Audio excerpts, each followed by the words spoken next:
Yo, Hey, all right, we're cooking. we're What's cooking. shaking? We're back, baby. Good to be back. It's been a whole week has passed, and I feel like a ton of shit has happened. Yeah, it's a lot. We're I now we're mean, we're now available on Parlor, YouTube, and I think we're doing a live from the Capitol next week. That place is wide open. what so you just got back from Phoenix. How was that? Boy, are my arms tired. No, it was great, great club. I mean, you hate to say it, but all these gun-toting towns are just living life. They are. The sun Well, is shining. please People be are out. careful. The Yeah. bars are open. Very careful. I didn't really mingle with anybody, but boy, oh boy, great club, great people, great town. I always say every guy there looks like an out of work UFC fighter, and every girl looks like an ex porn star. It's Sacramento too, right? Every dude, I'm like, is that Chuck Liddell again? Like what? Exactly. It's bad tattoos. It's like weird haircuts where the sides are shaved, but the top is heavy. Utah is like that as well. Yeah, Utah, underrated. Salt Lake, beautiful. I can't wait to get back to Phoenix, man. I really can. It's funny. You just said the boy or my arms tired. We got some shit for our last episode because we left Rodney Dangerfield off the one-liner comics, the best one-liner comics, and we just and you just quote Henny Youngman. I'm like, that's another one. Right. That's the grandfather. He's the king. Yeah, he's the original. Oh, geez. How do we leave out Rodney? Take My Wife, Please, though, is like the ultimate. That's like the first great one-liner that I know of. Killer. I mean, he had a million of them. I went to a hockey game. No, I went to a boxing match and a hockey game broke out. He's got some great ones, like way ahead of his time. See, Rodney's tough because I don't even see him as a one-liner. I just see him as this brilliant, legendary killer comic. I don't even think of him as like a genre. Yeah, Henny Youngman one. Man sees a doctor, tells him he's got 6 weeks to live. Says he's got no money. He gives him another 6 weeks. It's classic comedy. I love it. Yeah, Dangerfield too, man. Like so many fucking classic. Those Carson sets are just. Oh, dude. What's great about Dangerfield, everybody always says comedy doesn't hold up. It doesn't last. Comedy's got an expiration date. His shit holds up for 3,000 millennia. It's got millions of views. It kills with young and old. Dude, I'll tell you, my mother, she never breastfed me. She told me she liked me as a friend. All right. Those are like perfect lines. I was an ugly kid. I'll tell you. I love it. Oh, it's genius. I mean, I saw a guy jogging naked in my neighborhood. I said, well, what are you doing? He said, I said, why are you doing that? He said, you came home early. Oh, it's fucking gold. My wife called me and said, hey, come over. Nobody's home. I went over there. There was nobody home. It's genius. So simple. My wife, she wants to have sex in the car and she wants me to drive. Come on. I went to the bartender. I said, surprise me. Show me a naked picture of my wife. The only problem with Rodney is he's given hope to every Tom, Dick, and loser who goes, hey, Rodney didn't make it until he was 57, so I still have a shot. Like, nah, you got no shot. But Rodney opened the door for all that same sentence. Hey, Rodney didn't make it until 57. Yeah. Yeah, man. But that's what we need less of right now, hope. Anyway. No, sorry, that was Phoenix. harsh. But... No, I'm with Lewis Black and Rodney are the two that everyone brings up, right? Right. It's They're funny. Old. You ever Joe Biden's the third. How about Phoenix though? Is like that's a party. You've been there. How many times have you been there? I've probably been there 4 times. It's a party town. The people are in great shape, and I think it's because it's hot all year round. You can't put on weight there because you'll just sweat your ass off. Everybody's in shorts and flip flops and sleeveless. All the girls are in yoga pants. It's bananas. And everybody's weird. Nice, I think, because you don't know who's got a gun. Ooh, that's a good point. Aha. I have a point.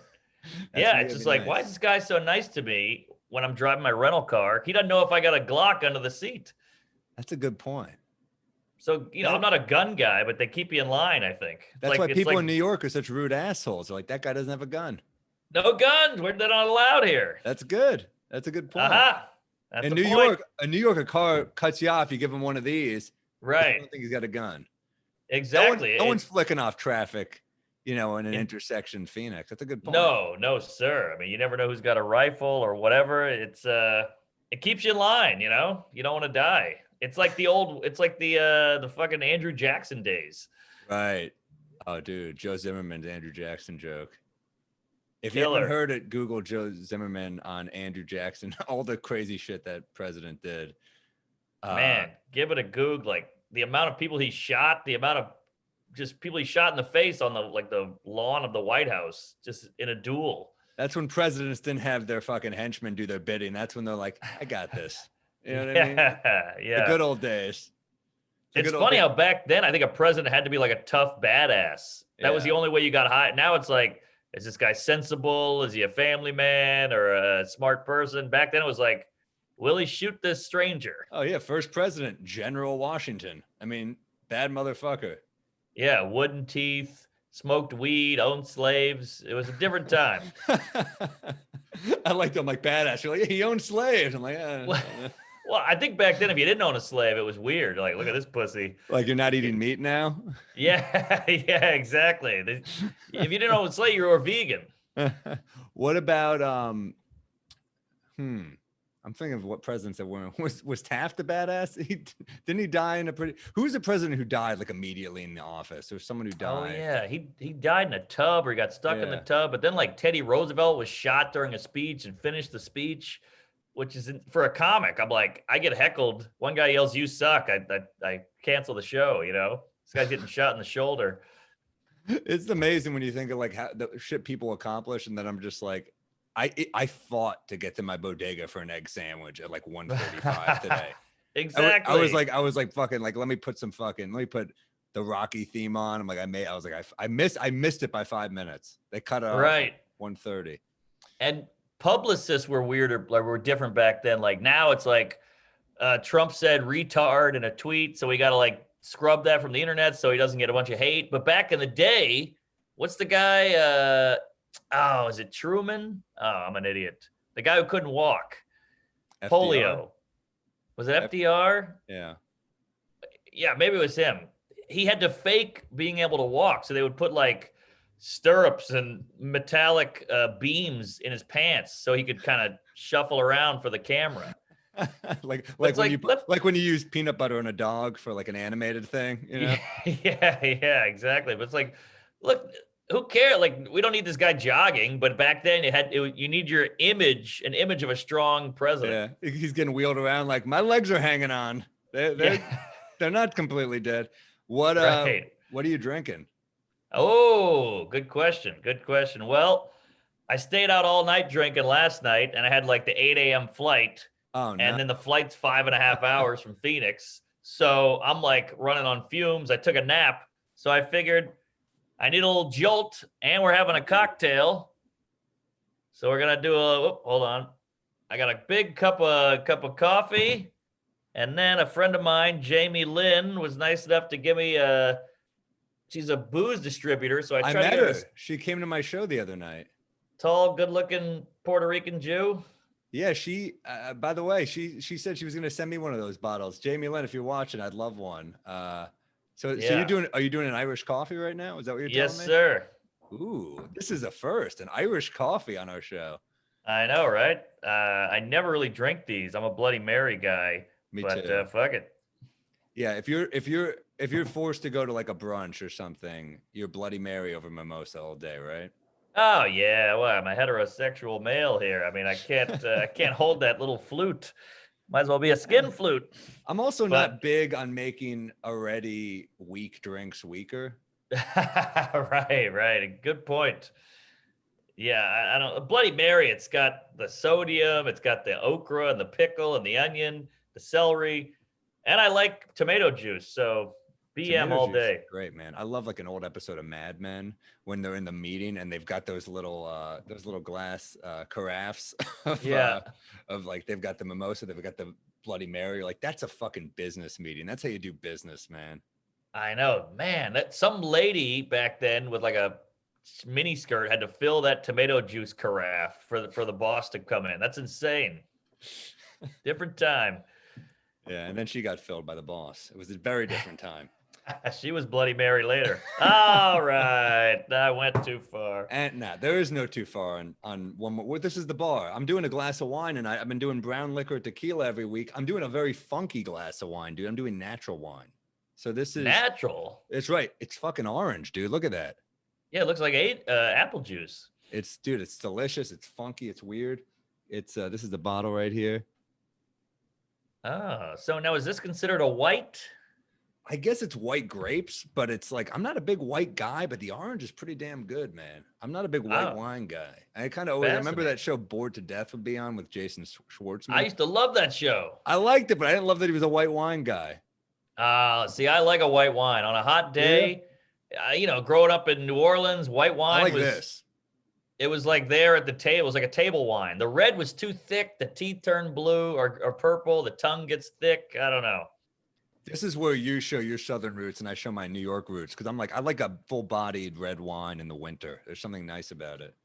It looks great. A bourbon or a red wine in the winter for sure. Yeah, that sounds nice. Wine is like weed to me. Red wine is like weed where I see a guy hitting it and I'm like, damn, that looks good. And then I do it. I'm like, this is too much. But I get it. It goes great with food. It's too heavy for me. It's too coaty. It coats my mouth, which I guess is what people like. It does do that. But like red wine and pasta, man, that's what it's all about. Ooh, see, that's what everybody tells me. It sounds pairs good well, but I don't know. It's too thick, and I want to like it. The Greeks are chugging wine, and I see these old photos of the castle. But yeah, they had a whole god of wine, Dionysus, the god of wine. That's true. Wow, what a bunch of booze bags. Yeah, it's weird that that's your whole thing, though. It's like Zeus is like throwing lightning bolts at people. Yeah. There's people got a music, got a beauty, and then he's like, I just get shit faced, and they're like, all right, right. Probably the most fun god. Probably Hades might be fun though. Hades, yeah, he seems cool. Although it's than Hermes. Hermes, what a lame god. He's like a UPS guy. He's like an executive assistant. He's a fucking god. Yeah, exactly. Cupid never got it. Cupid. Valentine's Day, what a dumb fucking holiday. It fucks dudes in the ass. It kills us. Like, it's so much pressure. You got to make the girl happy. You got to spend a ton of money. It's got to be the right thought put into it. You can't just get her. You need two gifts too. Flowers aren't enough anymore. It needs to be like the nice big gift and then like the dumb thoughtful gift. Right. Like that little one that's like, I care. I put thought into this. Yes, I hate that shit. And then you got to throw the dinner on top. So you got to have flowers, you got to get the gift, and then we got to go out to dinner. You don't even get points for the flowers anymore, by the way. No. Because flowers are an obvious one. Flowers are like, yep, of course you're getting me flowers. That's right. It's like a kid getting candy on. It's like kid getting candy on Halloween. Now they want more. Right. I want a gift card, bitch. Yeah. You're 8. Get out of here. I that was a bad analogy. I feel like kids are fine with candy. I feel like I missed the mark on that analogy. I don't know. I could see they want a cool costume. That's the point I was making. Yeah, I get it. But no, you're right. Flowers is default now. It has to be done. It's just understood. Where Michael Che had that great joke. Like, he's like, I get you a gift and you blow me on Valentine's. He's like, you should be blowing me on Tuesday. Like, why is this a gift now? This is like part of the deal. We're dating. Damn. Great bit. Che. Yeah, that's old too. That's like a 10-year-old joke. He's got a few where you're just like, fuck you. I know. I just found an old picture of the three of us of like the cellar one night. It's a classic, man. Damn, where do these fucking days go? I had that picture framed. I know that we were at the VU. Yeah. Damn. Man, and Che, speaking of one more drink, I don't want to out the guy, but nobody could booze like Che back in the day, like those Caroline's nights where you got an open bar. Oh my God, he would get smushed. I thought we could drink and then we'd be like, oh yeah, he's a fucking heavyweight, that guy. Heavyweight, and you never really saw him puking or stumbling. Like, I've seen you walk down Broadway. I got to tackle you before the horse and buggy hits you. And same with me. I'm wetting the bed. Remember that time you cured me after that Christmas party? I think I like fucking threw you over a shoulder and threw you into a cab. I was like, I'm not letting this fucking guy go anywhere. I woke up in your apartment. I'd never been there. You had a female roommate. I didn't know what was going on. You made me a kale smoothie. I'll never forget it. I was just trying to bring you back to life, man. Put some good nutrients in the bod. Yeah, that was a tough morning. I couldn't walk. I was like FDR. I couldn't get out of bed. You gave me the smoothie. We went and got pizza. We watched Eastbound and Down. I gave you some beans so you could make it look like you'd walk. And Eastbound and Exactly. Down, dude. Is there a better hangover show? No, that I was not into it. I never heard of it. You showed it to me. That Danny McBride, He's the best. so good. I mean, he's kind of a Bill Murray where he's doing the same guy every Yes. movie, and you're fine with it. Yes. Yeah. He's so fucking funny. It's like he's a dude that you're like, I don't care if it's not a good movie. I'll still watch it if he's in it. Totally, totally. And he's got the cool backstory. I think he made that movie Fist Way. Foot Fist Way. Yeah, it's Foot Fist insane. Way. It's completely insane. He's just the Yeah. same guy. He's just Kenny Powers, but he's like a shitty Taekwondo instructor. Exactly. But like Adam McKay saw it and Will Ferrell loved it, and then they scooped him up. And that I love shit like that. Like Swingers, Favreau and Vince Vaughn, they're just skinny punks trying to make it, Dude, I got a Favreau story. I love Swingers. First off, like I had the poster on my wall as a kid. Don't Love get me it. started. Like, I mean, I know they're not supposed to be cool, but I was a little kid. I thought they were cool, man. I know they're making fun of totally. themselves. And like Vince Vaughn was like a hot dude. You're like, holy Oh, shit, he's yeah. like so cool. And basically, I'm doing a show. It's a good Michael Che story. We're opening for Kevin Nealon at Caroline's many years ago. I just told this story in Doug Loves Movies, but it's short anyway. And That's a whatever. fun weekend. Oh, dude, Che was the most fun guy to do those weekends with because he would drink and he's low key. He's like, just kind of pops in and will be like downing drinks with you all night. It's great. Yeah. But we both are kind of killing all weekend until Sunday. It's a light crowd. They're kind of stiff. We're not doing that hot. And it's like, whatever. I'm like, fuck, that's Jon Favreau in the crowd. I love Swingers. This sucks.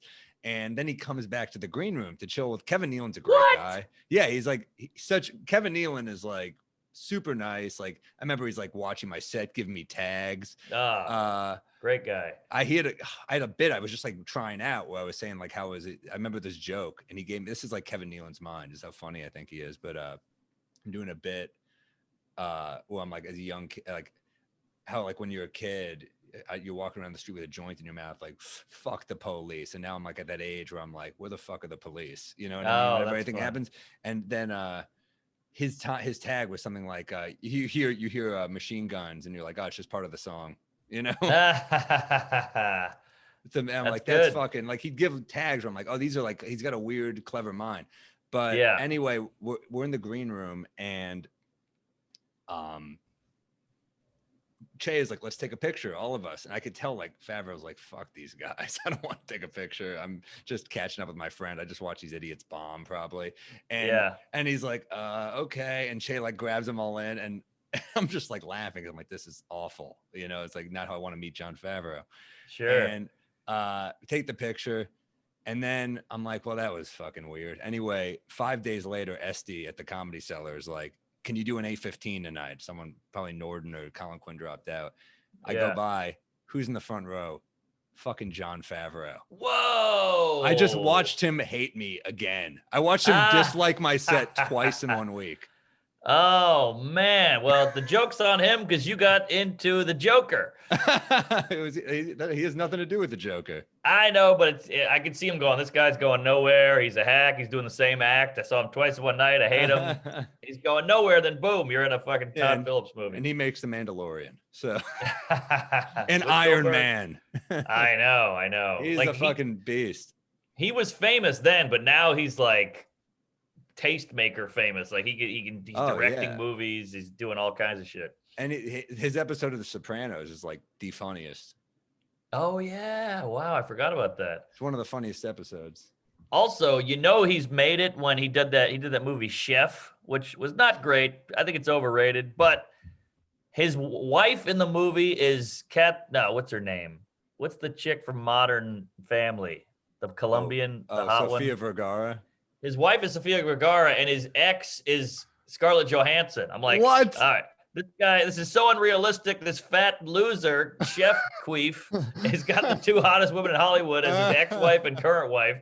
I'm like, all right, you're too big now.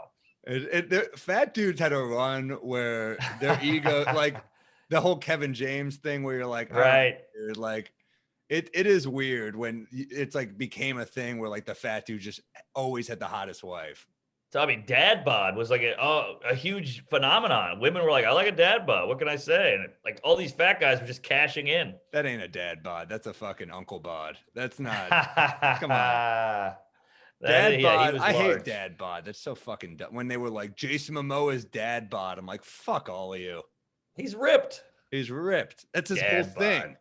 Yeah, come on. You know what else I hate, and I get it, but I'm a cunt. When they go, "Nice dad joke," I'm like, look, I get what you're saying, but you know who's a dad? Louis C.K., Chris Rock, Dave Chappelle, Bill Burr. Like, these are fathers. Yeah. It's a bit of a leap to just say it's a dad joke. I get it, but I don't know. who's There's a lot saying of that funny shit? dads out Who there. the hell's saying that? I get that all the time. I mean, I like to tweet dumb puns and dumb little jokes and but zingers. Twitter's And be like like, your nice dad fucking- joke. Twitter's like your garbage can. You're just like throwing. You're just like, these are like jokes I wouldn't tell a lot of. Sometimes the premise you tell on stage, but you know, Right. dad, Of course. you're right. It's condescending. Yeah. Then there's dad rock and I guess there's mom jeans. Yeah. So Gee, it it's goes not both as bad ways. as joke. That's true. I don't think so. Huh. Interesting. But yeah, Favreau. Wow, that's fun that you died in front of Brutal. like one of the Hollywood elites. Oh man, brutal. It's like one of the things I forgot about. And they were talking about him on Doug Loves Movies. And it's like, you know, when you just have those that you're like, fuck, flashback, early comedy. Yeah. Oh yeah. Speaking of those crazy Caroline's booze nights, the Carolines was so cool because we were young comics and we were doing shit bar rooms and whatever club we could get our hands on. But if a big headliner came to Caroline's, they would trust us to bring the heat and have jokes. So you got to do like a 350 seater in the middle of Midtown. Sold out. It was the highlight of your life for the whole weekend and make like $500 in the city. Yeah. So Yeah. you got the cream of the crop, best gig ever. Jim Jeffries weekend. We all shit blood. We're like, holy hell. I said, I know 10 the years opener. ago? What? Was it 10 years ago? Probably 10 years ago, yeah. And I was like, I know Sam well. He's a booze bag. I want to get sloppy. I'm a huge fan of Jim Jeffries. I'm hanging out there all weekend. We went out. I mean, Che was there. Yeah. Greenbaum was getting trashed by Jeffries the whole weekend, called him a homo and everything. That was so Che fun. was on that show too. Yeah, that was crazy. That was Yeah. also me and Che. I guess they paired me with Che a lot, but it was always fun. Oh, dude, I remember going out to the Molly Wee. No, not the Molly Wee. What's that red bar right across the street? Not the Playwright. Yeah, Playwright. Yeah. And I would be drinking like a whiskey and soda, and he would just do the thing where he tipped it, like, keep going, bitch, drink more. And you're like, I'm gonna die. But that's who he was. I remember one night we must have had, like, he went so hard. Well, first off, I invited him to my family's Thanksgiving that year. What? Yeah, because he was like, I was like, I bet he's got nowhere to go for Thanksgiving. And I was like, maybe we should come. And he was too hungover. He couldn't make it. Yeah. But I was also Probably like, for the that's probably best. for the best. Yeah. Hey, I'm you like, cut Mom, the this turkey's dry. I got an anecdote for you people. So I'm fucking a tie hooker in the ass, right? My mom's like, oh dear.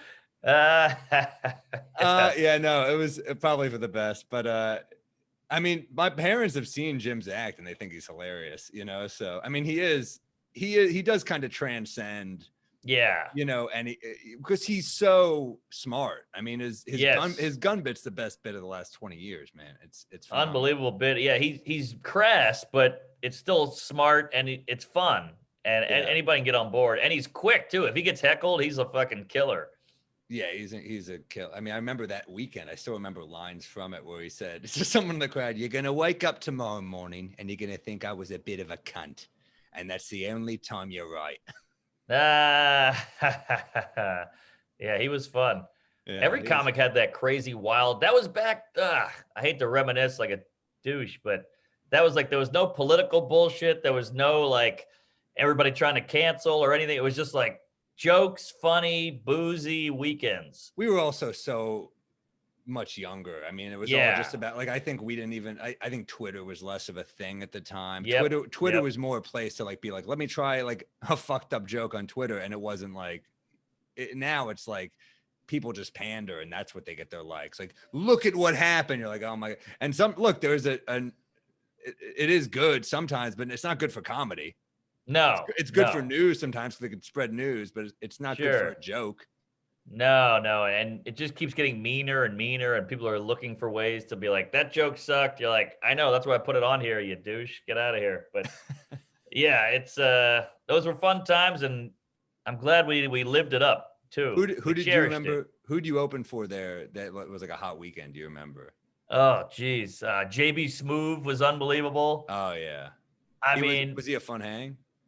Not too much of a hang, because he was getting so famous that he was in and out. But like, he's got full leather suits on. He's got these crazy glasses. At one point, he was killing, and I left to go get a beer. I came back, and he was climbing the diamonds on the walls. I was like, this is a hell of a show. Also, fun about him, like, it was right when Curb was Curb. Like, Curb was new and hot, and he was on Curb. And you look out in the crowd, I'm opening, it's all Jews. It's like yarmulkes as far as the eye can see. And even when I bring him up, they go, ba, ba-da, ba-da, ba-da. Wow. The place goes nuts. He comes out. Within 6 minutes, half the room was empty because he was so filthy. Wow, that's hilarious. So they wanted Leon, but they got JB. Yeah, and Leon's dirty, but JB is like filth. Dumpster fire, gross, come in my eye, your asshole's bleeding, whatever it is. And you can see these the Leibowitzes and the bombs, like, all right, we gotta get that LIRR back. It may as well have been a bar mitzvah. Yeah, it really, he is a dirty guy, but he's so funny. I mean, like, so funny. Yeah, I remember I saw him one morning. He's got such a nice energy about him. We used to have the same manager, and so he was always friendly and stuff. But then I remember doing morning radio in Baltimore one morning and just being like a mess. And he comes out and just goes like, hey. And I was like, oh shit. Like, that energy is just it's so nice. He has like a real showbiz energy, but like a positive, Totally. Yeah. He's a good egg. And he was like one of us, just a struggling guy, kind of doing gigs here and there. And then he got Curb and it all changed. Yeah, it's crazy because he's in a lot of movies too, but I guess, Curb was huge for him. Wow. Oh yeah, recurring, good money. HBO finally got some exposure because I think he was on, like, there's always that urban circuit where, like, I did BET's this and Comic View that, but it's not really enough to propel you into theaters or anything. Yeah, it's always, you need so much to be like, because we just want to be comics, we just want to be stand-ups, but you got to do so many fucking things now.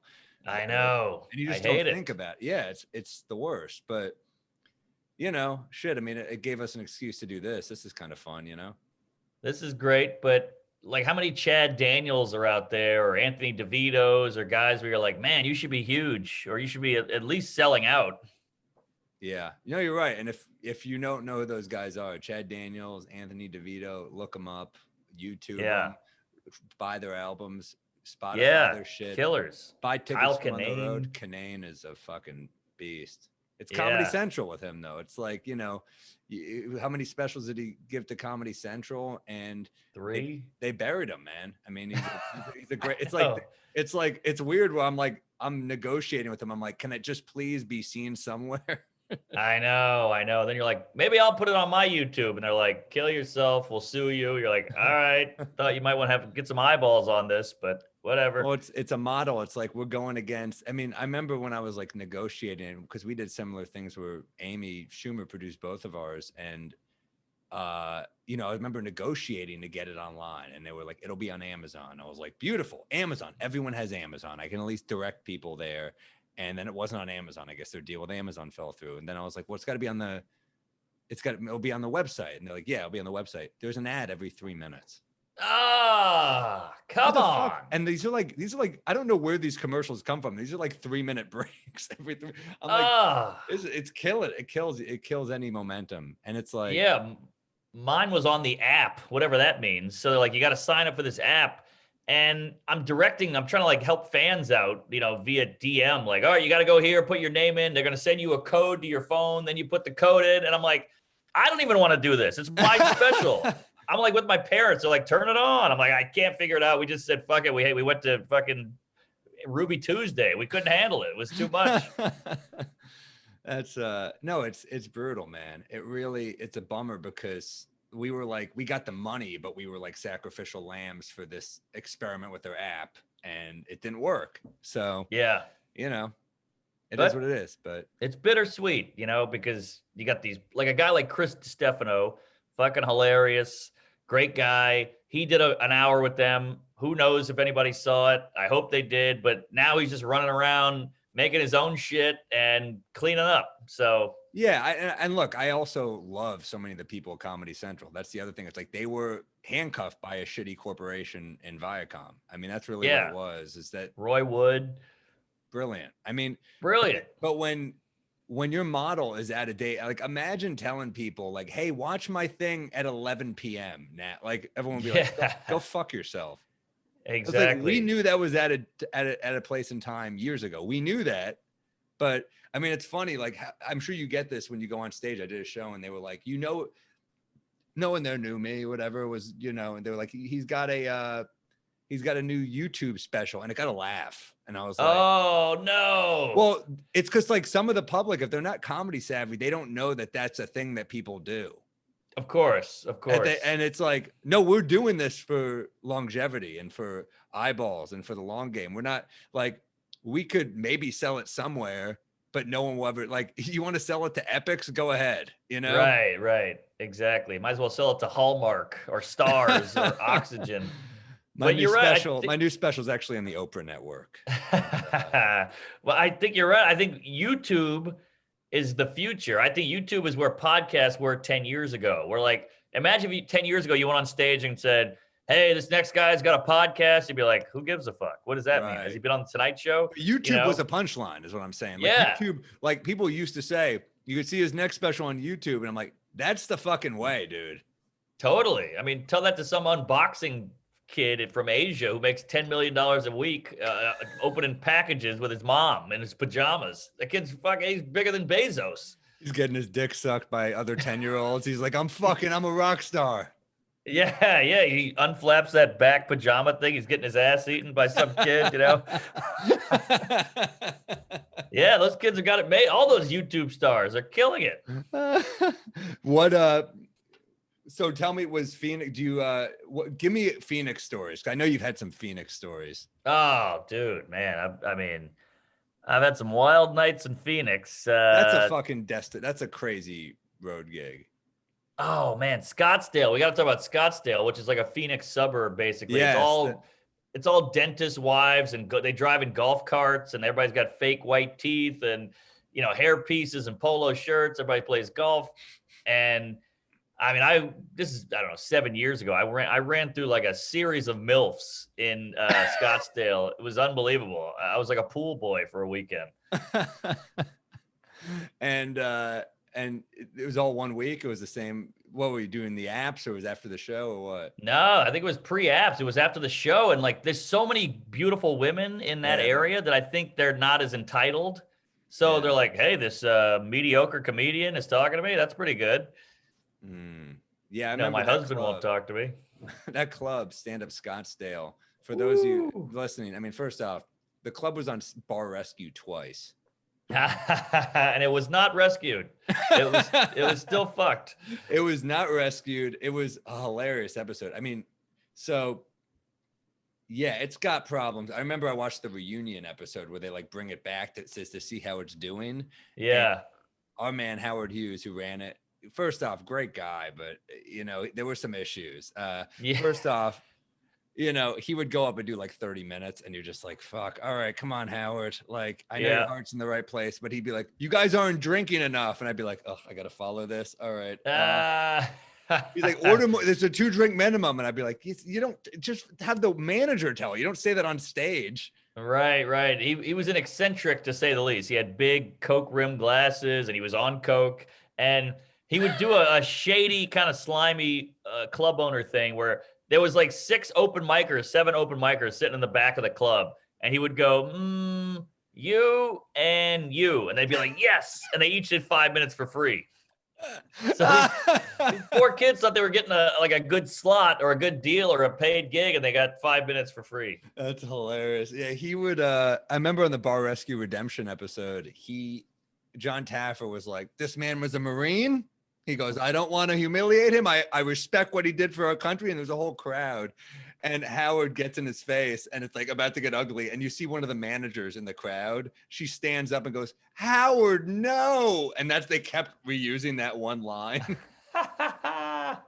What was you saying that Howard, for? no, like, don't start shit with John Taffer. Like, don't fight him. Howard, no. That's great. It was terrible. But anyway, I got a Howard Hughes story. I did lay it that on club. me, Fatty. I did that. So first off, I did the club the first time. This is when it was in the Bar Rescue place. So I guess it was like a really cool looking place. Yeah. Right? Remember that room was beautiful. I thought it was a great room. Place. Perfect for comedy. I go back, and this is the time I go back. No one tells me that it's changed venues. So I just land. He picks me up, and he's like, "All right, man. So I was like, oh, it's a new hotel." He's like, "Yeah, that's the club too." So it's like, I'm like, "Oh, okay, it's a new club." I'm like, looks like a Mexican restaurant. He's like, "Yeah, that's what it is. It's in a back of a Mexican restaurant." I was like, "All right, well, whatever. I mean, I'm here, I guess." So I'm there. Everything about it's a mess. Like, he had this amazing girlfriend. She was like so cool, and she was like what you were saying. She's like a hot yogi and so nice. And I remember he would just be like, I'd be like, "All right, dude, like someone's acting out in there. Can you just like help out?" And he was just like, "My girlfriend's really mad at me. I blacked out last night. I got to get out of here." You're running the club. Come on. So wow, you jumped ship. so anyway, I'm doing the show, and it's like Howard on stage, whatever. I go up, and I'm doing well. I'm like, all right, I'm doing pretty well. This is good. Some guy knocks his drink over, and I'm like, I guess I'm killing pretty hard. And I'm like, I am, right? I see it, like this woman's like, he's having a stroke. And I'm just like, oh my God. So I have to be like, all right, stop the show. Stop. I have to get off stage. We have to call an ambulance. I'm like, "Howard, call an ambulance from the stage." He calls an ambulance. Then he comes in, and obviously I'm like, the show's over. I'm not. Yeah. The guy has a stroke. So he's like being a good sport about it. He's an older guy, and Howard comes in and starts doing shtick. Howard gets on stage and he's like, "Don't worry, I've had a stroke." So Howard's had a stroke too, we find out. By the way, it's from Coke and Red Bull. That's what it wasn't like. It wasn't a Coke where you're like, "Poor guy." I was like, "No, you brought it on yourself." Yeah. But he's riffing, and the guy's not answering, and I'm just like, let him fucking have a stroke. Yeah, don't do your tight stroke chunk on this guy. Like, let him. What is a stroke exactly? Do you shake? Do you seizure? What does that look like?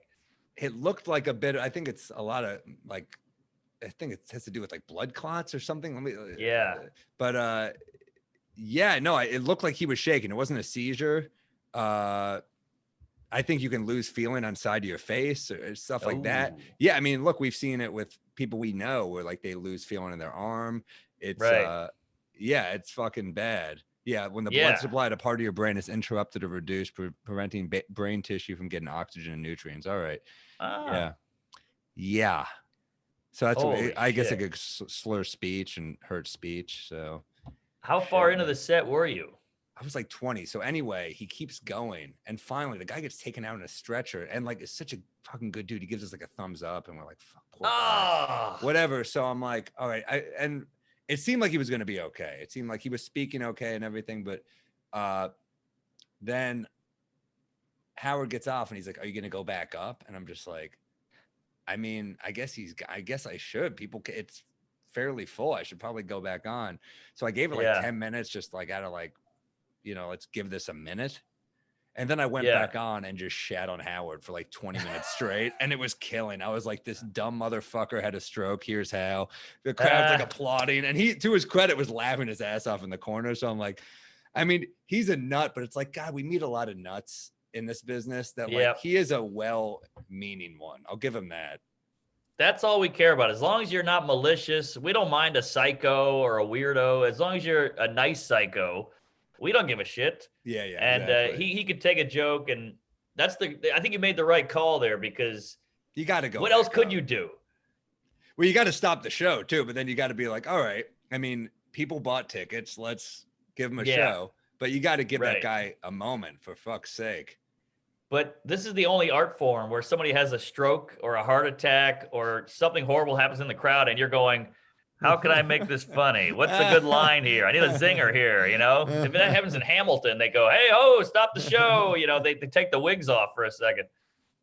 Do they? I don't know. I wouldn't know. Yeah. Yeah, and Les Mis is like Jean Valjean. Like, first I stole bread, now I have to watch this shit. Everyone's applauding. I don't know. Right. Yeah, man. I don't know what you do. That's so funny. That's happened twice. It happened at the comic strip once, and a guy like collapsed. Or no, it was a woman collapsed, and they had to call an ambulance. And Chuck Nice was on stage. I remember, yeah, I mean, shit happens. You gotta. I mean, when you do enough shows, you're gonna see some shit. I mean, that's never happened to you. Nothing like that. I've seen fights break out. I've seen, I've seen like punches thrown, but never a stroke or like an ambulance thing. That's fucking crazy. It was fucking weird.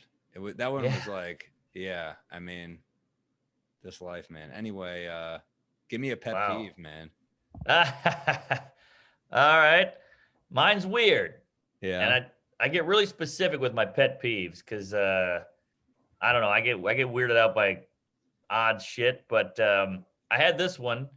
I'm in Phoenix. I'm at a bar with the opener, and great guy Zoltan. Check him out. Really funny. He's funny. He's really funny. You know him? Yeah. He's a San Diego guy, right? San Diego, super cool, super funny. I requested him. I feel horrible saying this, but they sent me 2 openers. They're like, here, watch these videos. I was like, all right. And they were pretty rough. And I was like, how about this guy? They're like, okay, fine. So I got him in. It's like, guess what? We're gonna bring a good comic. I hate when they give us shit for and I'm like, hey, we're doing this for the good of the show. I don't want to follow. I want to follow a good comedian. Yes, the crowd will like it. The show will do better. Why are you sending me this fucking puppeteer guy? You know, so I just got him in there. And he hadn't done a show indoors in like 8 months, so he was all wacky, but he pulled it together. He's got some killer new stuff. That guy writes. He's a very respected guy in the San Diego scene as well. Like they all are like he's the dude, you know. Oh yeah. By the way, he's got a special on YouTube. It has like 2 million views, which is pretty great for a guy with like, not a lot of TV stuff. So it's the new way, man. And yeah, I think it's called Modern Guy or something, or Modern Man or something. Modern Male. Modern Male, yeah. Yeah, I think you're right. Shit, I should know that. But yeah, I remember thinking, I was like, is that like a little nod to the Iggy Pop? I'm just a modern guy. Maybe he's a funky guy. Who knows? Yeah. All right, so we go to this bar, and the bar had free pizza. And I was like, oh shit, look at this, free pizza. You know me, if I see something free, I'm all over it. And I jump on it, and I'm like, wow, what's this about? This is so crazy. And one guy standing at the bar goes, why are you complaining? Just enjoy it. I'm like, well, I'm not complaining. I'm just saying, like, what's the deal? Like, this is pretty great. This is just like 8 boxes of pizza with like loaded pepperoni and sausage and veggies. I'm like, this is awesome. Is this like a deal they do every Friday? And he's like, stop questioning it. Just enjoy it. I'm like, I'm not bitching. I'm curious. And I fucking lost it on this guy. I'm like, look, why can't I question? Maybe we can figure out how we can get more if I ask how we got it, So that was my pet peeve. I hate that shit. Stop questioning it. No one's questioning it. I'm curious. Yeah. Is curiosity not allowed? And that's how you get more. That's how, it's like if you put your tongue on this part of the labia and your girlfriend goes crazy, you're like, hey, what was that? So I can do it again. And she's not going to be like, oh, just enjoy the orgasm. No, I want to figure it out so I can get it again. Second off, it was you that enjoyed the orgasm. I'm trying to fucking help you. Yeah, no, that's crazy. Just don't question it. What is this, religion? What do I have to fucking, we can't just have some pizza? I want to know why we're having the pizza. I know, exactly. So he's like, why are you complaining? I'm like, I'm not complaining. You don't know what complaining is.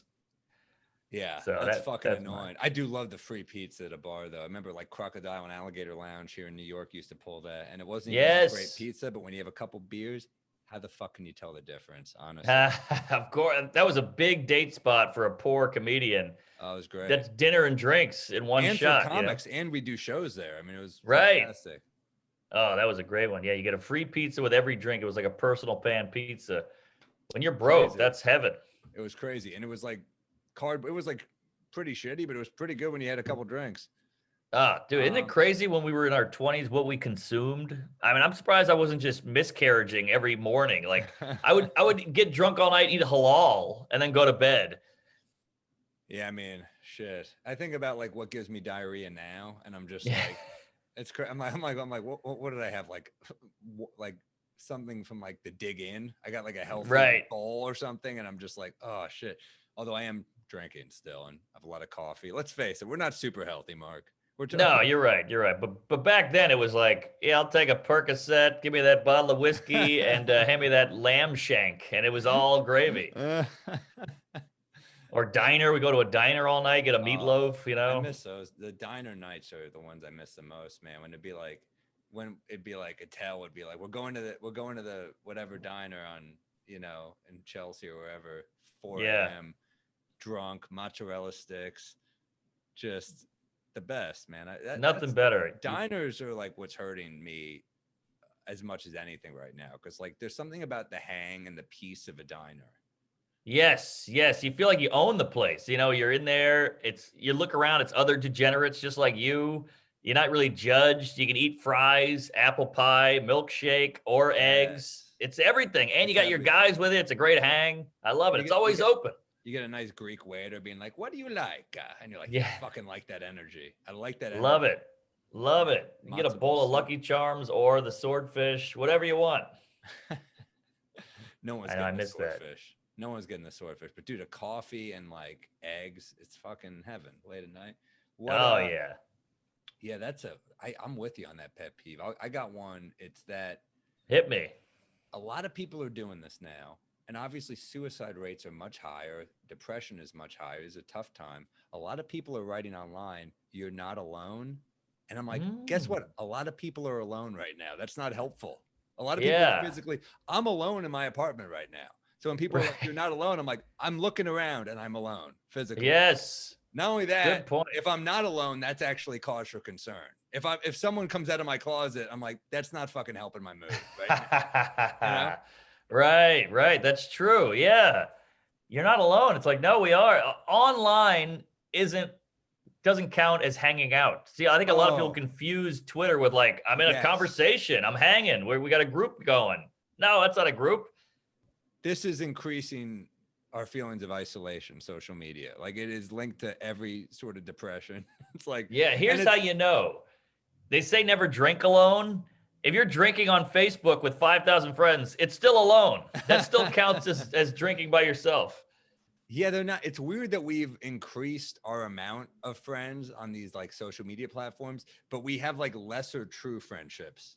Yes, very true. Very like, true friendships are like just being around a person. Like that's why I think our friendship precedes this social media boom. So maybe that's why we feel like we could still do this and we're kind of in the same room. But when you think about how many friendships are like just DMing, "How are you, buddy?" It's shit like that. You checking in your friends, but like we hung a lot coming up. Yeah, exactly. The DM shit, it's nice, but it's empty calories. It's not an actual relationship, really. You know, it's a bunch of acquaintances, which is cool, but yeah, it's, you know what it is? We push away from discomfort, you know, because actually going to meet the guy at the diner and then maybe running out of things to say, having an awkward pause, or his mom died and you got to hear about that for 20 minutes, you know, like there's always a little bit of discomfort. And with the DM, it's like, hey, we're still friends. I don't have to do anything. I'm checking 2 boxes. The discomfort is different. It's not like a discomfort where there's an awkward silence. It's a discomfort where it's like, did they see that and not respond? You know? Oh, yeah, exactly. It's a different thing. The discomfort in real life where you're like, we ever just see a movie and like people are talking like, they're like, "This is my brother and we're best friends." And we just and they're just like, that's not how you talk to your brother in real life.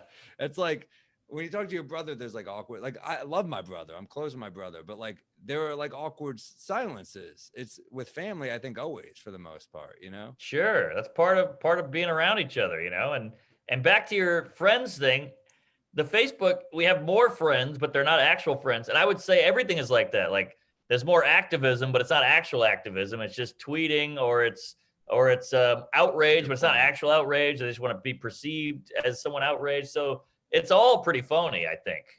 I'm just a digital girl in a digital world, man. Exactly. It's what it Exactly. is. You're right. It's all bullshit because, but then also then you see the people that are going to some of these things and you're like, well, you don't want to be one of the people that went to the Capitol. That's true. That's true. Yeah. So, I mean, like, right. I mean, it's weird. Like sometimes going to things in person ain't always better.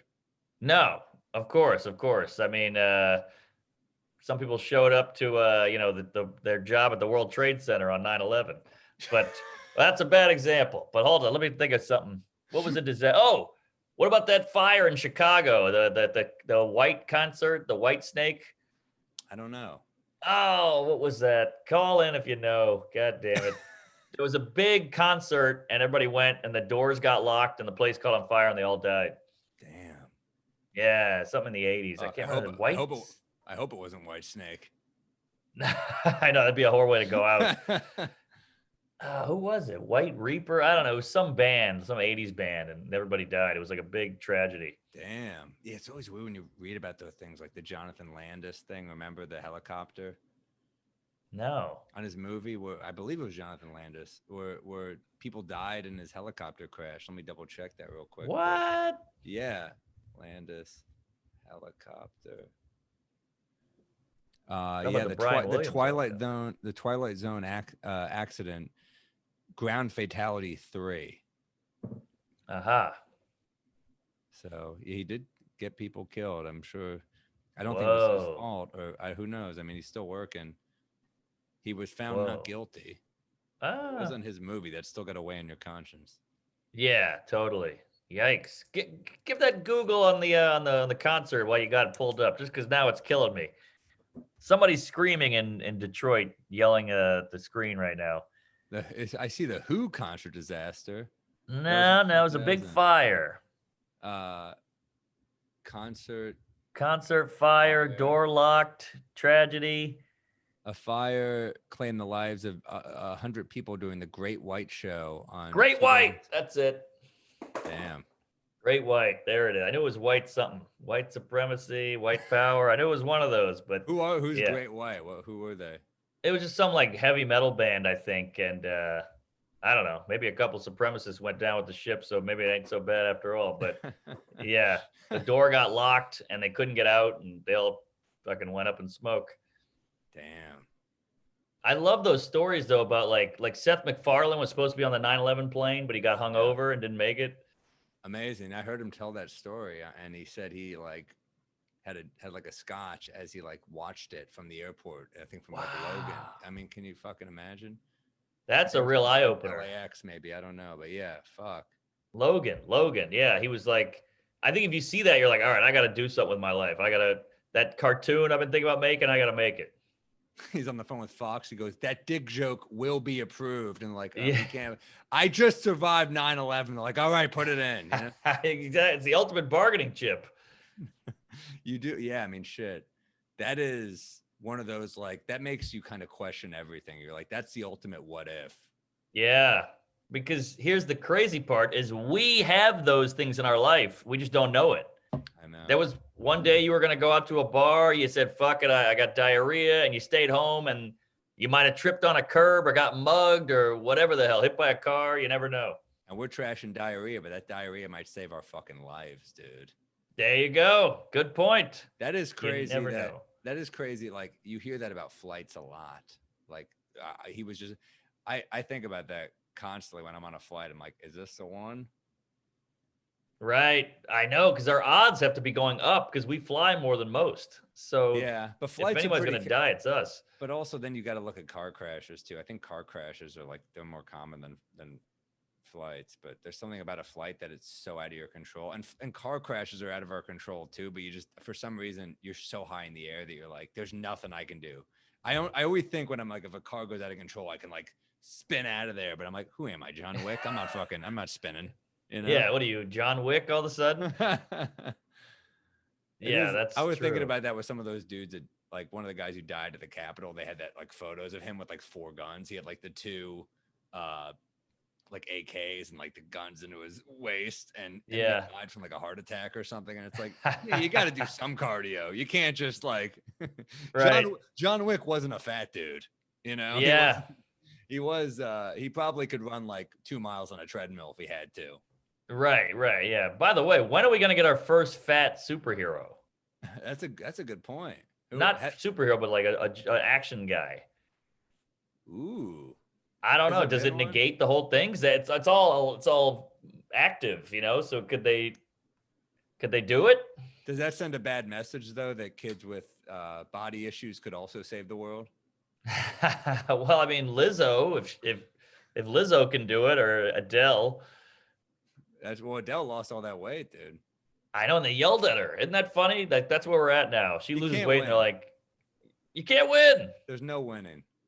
Yeah, it's like all about body positivity until you don't look like me. Then it's negative. I take it back. She won. Nah. She's doing okay. She's got a lot of money in the bank. She lost some weight. Who gives a fuck? The point is, when someone gets that famous, people are going to have their dumb opinions on the social media. When you're that big, a lot of those opinions are going to be dumb. The dumb ones are going to be inflated. And there you go. I mean, she's got a great life. She's doing fine. Yeah, Seinfeld, because I get bummed out about Twitter sometimes, and Seinfeld equates Twitter to stepping on an ant pile and the fucking ants just going crazy. He's like, you're going to try to keep up with all those ants? They all have a different path. They're all going a different way. That's Twitter. Yeah. Yeah, you can't keep up with it. That's a good point. I mean, I'm going to try to look less and less at social media. I would like to.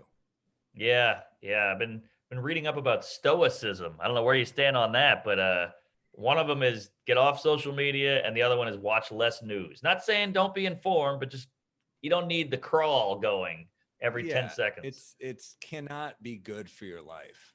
No. I mean, the stimulus alone is more than we're built to handle. You know, what do they say? Technology is growing faster than our intellect and our evolution, you know? So we're getting all this stimulus, but our brain is still stuck in the 80s, basically. We've seen some ugliness in the last year that's going to be hard to shake. And I think psychologically for a lot of people, it's hard to like take in, where you're just like, holy shit, this is like a lot. This is a lot. Like, what happens in a regular news week? Like, even if a lot of shit, I mean, look, a lot of shit happened in the 60s. We weren't alive for that, but there's a lot of shit happening. Imagine if there was Twitter in the 60s and they'd be like, you know, this is Kennedy, here's RFK, here's MLK, and like Twitter's just going crazy. He's fucking dead. Then there'd be like the edgy 60s comedian, like, here's my joke about JFK getting shot in the face, you know? Yeah. I mean, it would be exhausting. You'd just be like, all right, we get it, you know? So dude, I mean, just think about the George Floyd footage. We saw that like from a foot away, Unreal. Up close. You could see the sweat on his brow, but then you think in the 60s, it's like they're shooting the black guys with the hose, the fire hose in LA, and the dogs. And it was like grainy footage. You saw 2 seconds of it, and then it was moving on. So like, yeah, we take way more. Look at porn. Porn is like, you know, jizz in my ass and gape me and fish hook my mouth. I mean, and that's like, is that a 13-year-olds seeing that shit? Okay. And that's just what I watch. Porn is getting too. I actually haven't watched it in a little while. I'm trying to stop watching it as much. It's just too. It's like I get to a point where I'm like, this ain't gonna get better. Right. Let's reel it in where it's at. Yeah. Porn isn't going back a peg. No pun intended. Not only that, but neither is my imagination. Like if I'm here and it goes for like, it's not gonna get. I'm not gonna be like, if that's what's making me come now. Yeah. It's not going to get more PG. So. Exactly. Perfectly said. So true. Bill Burr has this funny bit about how like these kids now see these porn and like they have the same visual memory as a guy in the Vice Squad, you know, just like it's too much. It's too dark. And this kid is too young to be absorbing that shit. It's also hilarious. You're just like kids. Like I remember, like when I was a kid, like women were kind of like they kind of like didn't know how to blow you when you were a kid, and I kind of Right. didn't know how to go down on them, and there was something kind of Yeah, innocent and charming about that. And now kids totally. are gonna be like spit on my dick. They're like 13, Yes, that's true. He's 13. He's like stick a finger in my ass. So like, all right. Yeah, I'm right. like, where Gag do on you it, whore. where do you go from there? Exactly, It doesn't exactly. get. My point is like work your way up. Yes, here, here. I mean, we got a long life to live. We're only living longer. So, Yeah. yeah, you don't need to be pegged at 11. Yeah. But I'll say this. Oh, shit, I had a point. I got it back. When is comedy going to evolve? Because, like, we're watching serial killer documentaries as entertainment. Like, get the popcorn ready. Ted Bundy's coming on, or Michael Jackson's pedophile thing is coming on. Like, high five, here we go, turn the lights out. It's like fucking Nick at Night now, and but then comedy, if you say a joke about Puerto Ricans, people are still upset. So you're like, how have we gotten so able to withstand this serial killer footage, but still the jokes are a problem? Oh, I'll tell you why. It's because Please. people like to stand in their fucking high chair and feel better than, and that's what you're doing with true crime. You're like, all right, well, my life might be fucked up, but I never murdered anybody. Okay. Good And point. they could also say for women, they're watching and they're like, well, I just want to know how to avoid this shit. You know what I mean? I'm Right. sure some women are watching, some of these forensic files and they're like, all right, probably shouldn't go camping with my current boyfriend. I don't know. Right. So Right. you look at that shit and you're like, all right, well, I'm better than that. And also you're there's some survivors, like there's survivor's guilt when you survive and someone else doesn't. I think there's like some form of like, well, I survived and she didn't. I'm better than that person on some level too. Ah, I'm winning in some way. I put myself in better situations. And then you think about a interesting. joke and they're doing the same thing with the joke they don't like, where they're like, well, I didn't like that. And I'm better because I didn't make that fucking joke. Also, it's already understood that Ted Bundy is an evil monster. With us, you walk out on stage, people applaud, we're getting paid, we're saying horrible things, people are laughing. So then they're like, wait, how come we're approving this? But Ted Bundy, at least we already know he's a piece of shit. That's a great point. And on top of that, we're watching this person, we're condemning them by watching them. We're just like, he's a fucking monster. He's a piece of shit. So you watch them knowing he's a monster. And then you're almost searching for humanity in a weird way when you watch it. You're like, let me find something about this person. Because in a weird way, I think psychologically, it makes you make sense of the world a little bit when these monsters walk among us. And I think when you're watching entertainers slip up, they're almost on this pedestal where they're like, okay, they get to go out and perform. They get to kill. Their lives are almost too good. So rather than looking for humanity, you're looking for a flaw. Oh, nice. Does that make sense? I think you're right. And hopefully I'm coherent. You almost feel better watching it. There we go. Putting down the orange. Yeah, you feel better watching it. You're like, look, we got this guy. Fuck him. He's evil. But could there be something to be said for, I think we have it, as much as we bitch and moan about America and the world and all that, it's not perfect, but we're not dying of famine. Your mom used to have 4 kids. One would just die. That was kind of normal. One would freeze to death. The crops aren't growing. The Native Americans cut my head off. Johnny's got to go to war. He never came back. We don't have that now. We got Uber Eats and OnlyFans. Things are a little better. So maybe we're seeking out some sadness in the world a little bit. Maybe crave it. Colbert had a funny joke where he talked about that woman that went viral at the Capitol, where she was talking about how she's like, they maced me. This is the revolution. They maced me. And he's like, yeah, guess what? They used to cut your head off. He basically said, like, you want to talk to any other failed revolutionaries? You can't. That was his whole joke. Ooh, wow, that's good. That's fucking funny, I thought. I was like, damn. That's heavy. That's real. That's real. Yeah, no, it's a good point. We all I think it gives us significance and it adds it adds a little extra something to our lives, but it's all bullshit, man. I think of Carlin constantly. I think of George Carlin, like, I wish he was alive. I wish I knew what he would say. But I also think of it's all bullshit and it's bad for you. That's what I think of all fucking day on loop. That's the Exactly. news. That's social media. It's like, it's all bullshit and it's bad for you. Right. Yeah. Well said, Georgie. And I listened to one of his special. I think it was back in town, like I don't know, a month ago. Just popped it on. It is so angry. I forgot how angry. Like when I grew up, I feel like I listened to him. And I'm like, that's George Carlin. But now everything's kind of kid glovey, especially with stand up. It feels like that. It felt so like, fuck you, you piece of shit. You can't handle it. You're a pussy. Blow me. Kill yourself. It felt so kind of just in your face, and it was refreshing. I do. There's something about Bill Hicks too that like I know Yes. I hate when comics shit on Bill Hicks because it's like, dude, the guy was such a fucking genius. Like I hate when people are like, first off, he has like 5 albums. He died at 32 or 33 or whatever. Wow. I Is that mean, right? yeah, it's insane, dude. I mean, the guy was brilliant and like he'll be remembered. I some people like him for the wrong reasons, like calling a woman a cunt during a heckler. I'm like, that was him at a low point. Why Yeah. is this what's going viral? I mean, I love when he's just silly. Like he has that bit where he's like, my favorite thing to do here in Colorado, he's doing that he's doing that half-hour special for HBO in Colorado. My favorite thing to do here in Colorado is watch smokers pass out because they don't know when they're done exhaling. And he just keeps and he just falls. I mean, Oh, like wow. physically gifted comedian too. I mean, Bill Hicks, Yes. his silliness was so great. I mean, he could get self-righteous at times, but I loved him. Yeah, his that documentary on him was so good because he's like a Chappelle where he started at 14 or 15, whatever it was, some crazy age. And he was a phenom. Like he was good. He was making fun of his teachers. And imagine being a 15-year-old making fun of your math teacher on a stage killing. Like I got a couple zingers out in class every now and then. And I would get a big pop in the classroom. But imagine being on stage and making jokes about your class. I mean, that's amazing to me. That's a great point. Yeah, he had it so young, and he had it, I Yeah. think, in a way where he was killing. I mean, to be killing for adults at 15, Yes. like, you got something, man. Because Exactly. I think a lot of people are like, all right, but I feel like he had.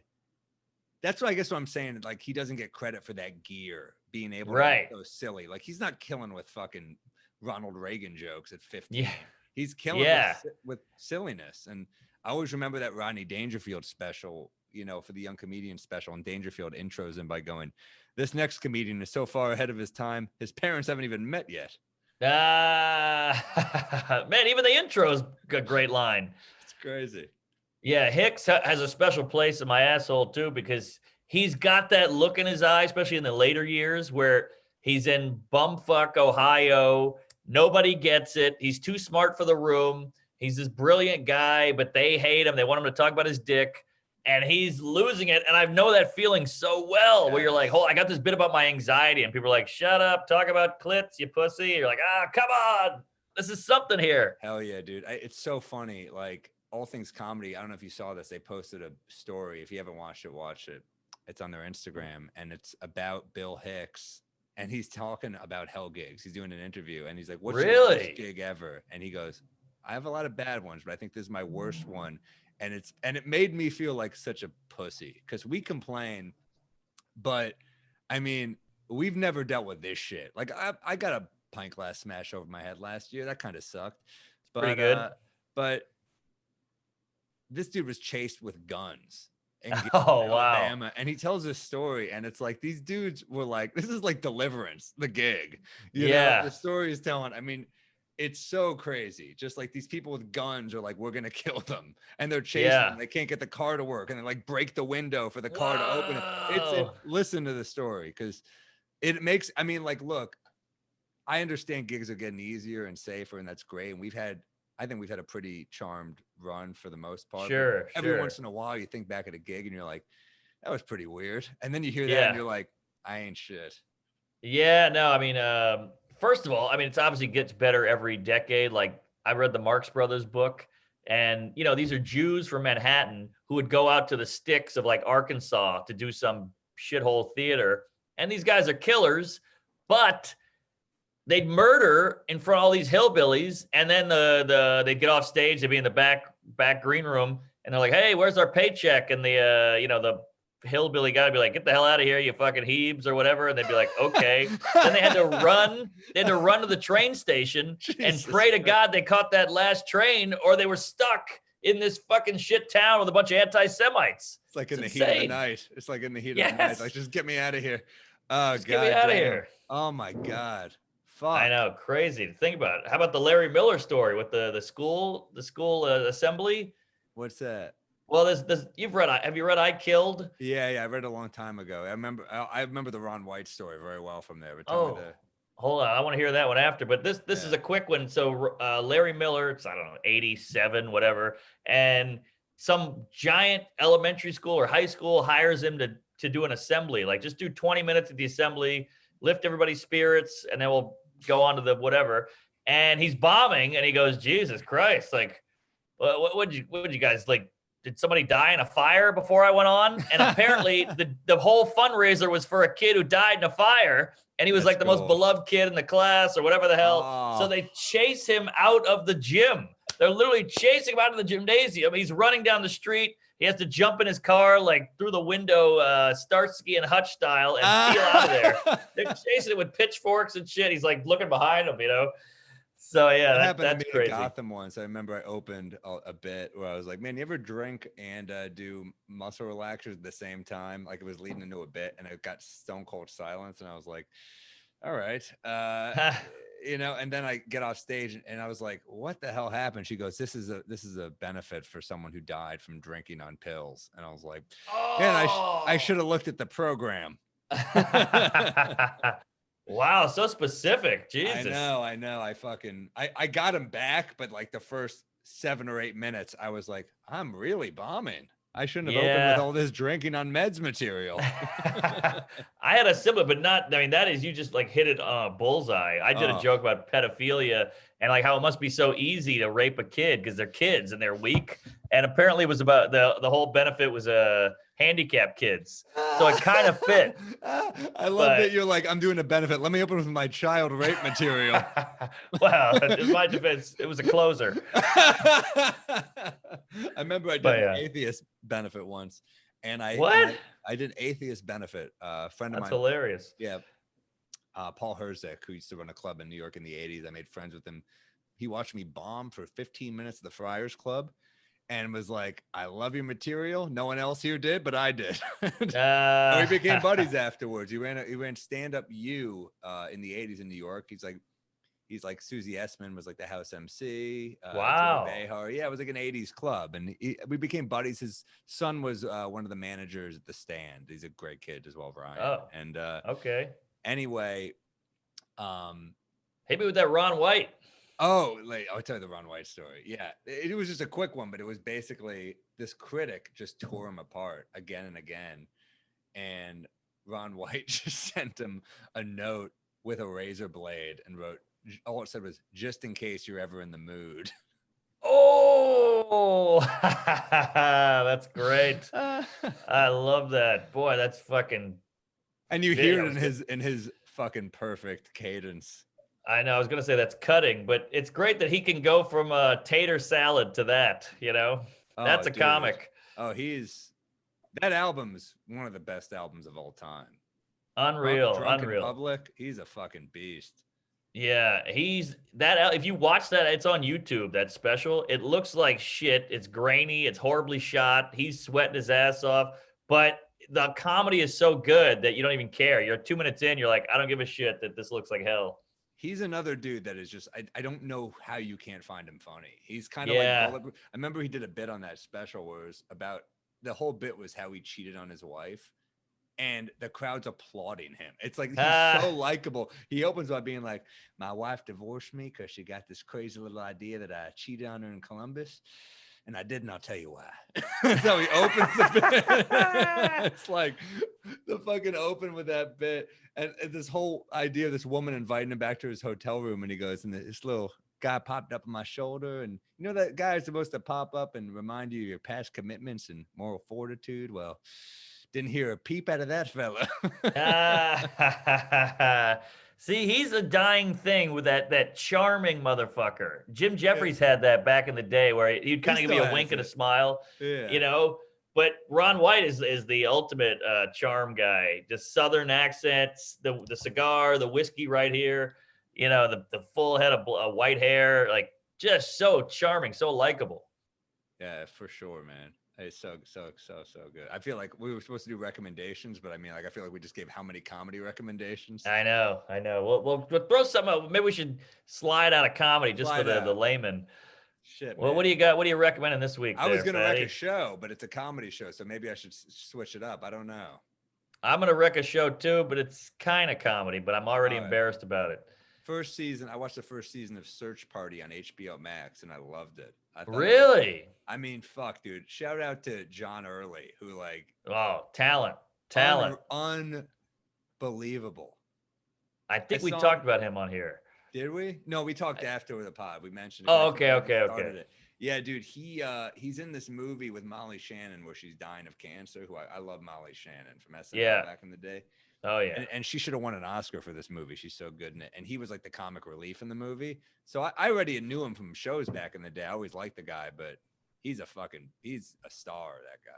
He is a star. I said it to you before. He officiated Schumer's wedding and was killing from the altar. Just I couldn't dude, get out of that fucking MSG show I was on to go to that wedding. Dude. I'm forever angry I missed that wedding. That was unbelievable. It was in Malibu. It was on the beach. It was like right on a bluff. You know, Larry David is there.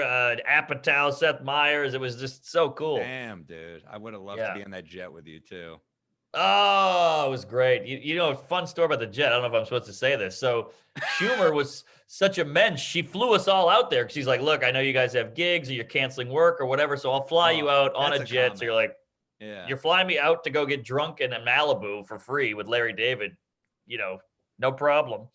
So here's why Schumer's cool. She invited all of us. So it's like half the SNL cast, me, Marcus Price, Bridget Everett, Rachel, Keith, and then all of her high school friends from Long Island.